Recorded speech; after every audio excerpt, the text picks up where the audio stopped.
What you manifest in your mind, you can bring to reality. Bjarke Ingels' architecture is featured for episode 4, season 1 of Abstract, a show that each week I'm talking about a different episode. This week, episode 4.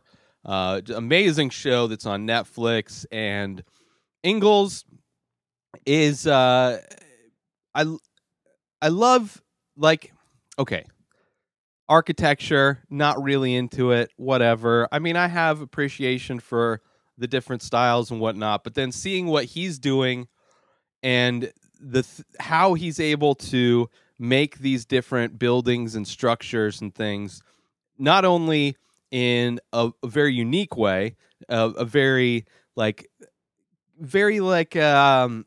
almost turns them into like geographical kind of things. Like he built apartment building that looks like a mountain almost, like almost favelas on a mountain, but it's a city block that is set in a way to where it looks like all the apartments have, you know, amazing views, and like he's out of the box. Let's put it that way. I love this whole series is about people who are out of the box and pushing the boundaries of what their given discipline is. And with architecture, I mean, there's a lot of different types of architecture, and a lot of it is very decorative, but it's still, a lot of times, things are just a box.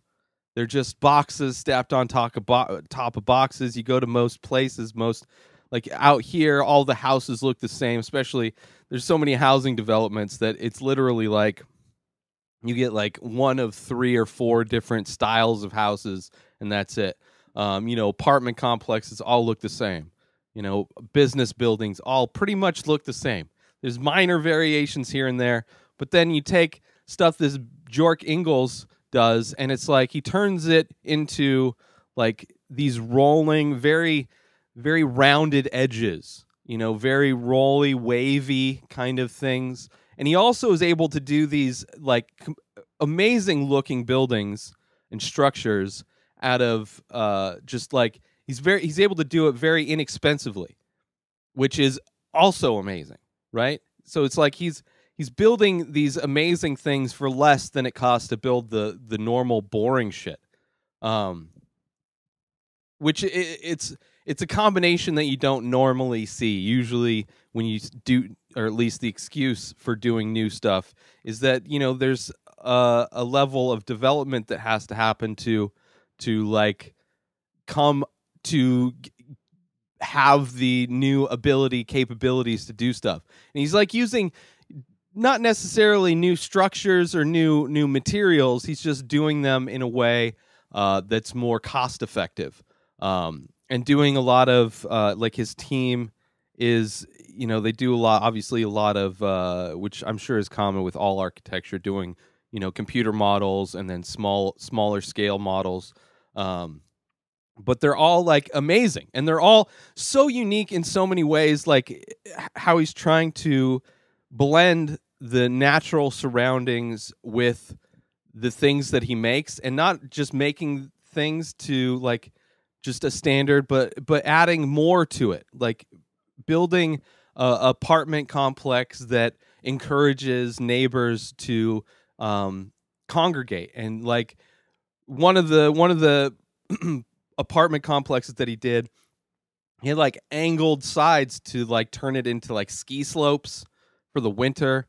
There's like a boardwalk type area that connects all of the apartments to each other, so it really has a completely different feel than any other like living situation where you go into an apartment building and you just go up an elevator to your floor and just do the boring stuff.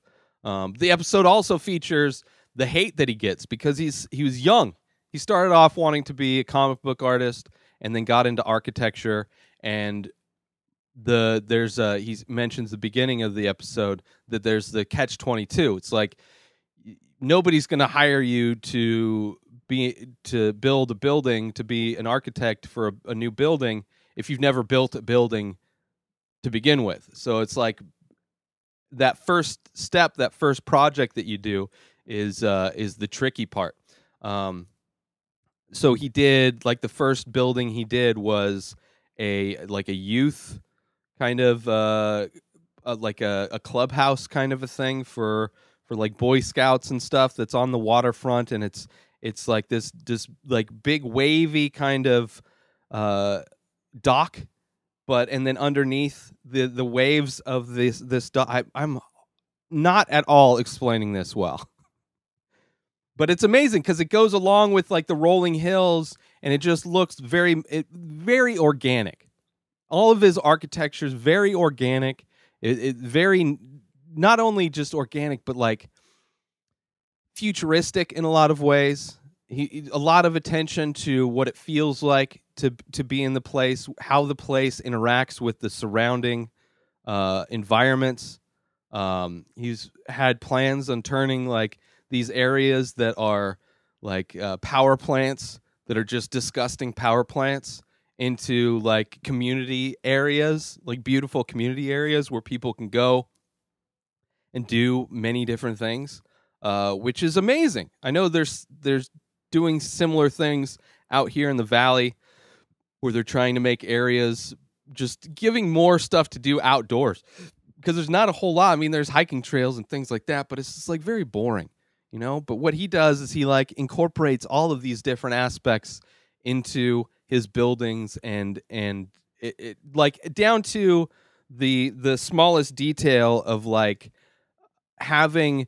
There's one building where it's all like focused around this like chimney stack that's, you know, I don't know what the chimney stack was attached to, if it was a power plant or some other kind of business where that was just the exhaust, but he wanted to do it to where it's like this kind of almost like a man-made mountain of these paths that people can go down and you know, snowboard down and ski down. But then the chimney itself, when it would puff out its smoke, he designed it, or he had people design it to where it puffs out rings of smoke. So it's not just your typical smokestack releasing toxins into the air. The toxins look like a ring going into the air. I don't know. I thought it was amazing listening to him talk about the different things and how he's come under a lot of criticism from people because he's young, because a lot of his stuff tends to have similar attributes. But that's also like style. Like he's doing, like you could say that about all architecture. Versus his stuff, yeah, it's like all curvy and wavy, but that organic feel adds so much to what he's doing and the places. It really made me want to go move to, I think he's in Denmark. Like I would love to live or, you know, work in or be in those buildings, exist in those buildings. Yeah, I would love to have an apartment in one of those buildings. It's just the way they're built. Just amazing. Kind of reminded me of like the boardwalk on like the beach, Mission Beach, out in San Diego, where there's all these houses on the beachfront, but then there's a, you know, boardwalk that people can, you know, walk and ride their bikes and skateboard. It has that in the apartment complex. Just I don't know. Watch the episode. Watch the episode. It's episode 4, season 1 of Abstract on Netflix. It'll give you a new appreciation for architecture. And it will also make you yearn to have more creativity just existing in whatever place you live. Most places are very cookie cutter, boring. And it would be, I mean, there's definitely more exciting architecture going on, especially for like bigger buildings. But with him doing it for like at the lower cost, it's like, I don't know. It's just amazing. So go watch it. Bjarke Ingels, Architecture, Abstract, Season 1, Episode 4 on Netflix. New episodes of The Ray Taylor Show come out every single day. Subscribe on IGTV, YouTube, and everywhere else podcasts are found. Go buy my artwork over at InspiredDisorder.com and save 25% when you use coupon code RTS. Follow me on social media at Ray Taylor. Have a wonderful day, everybody. Peace out!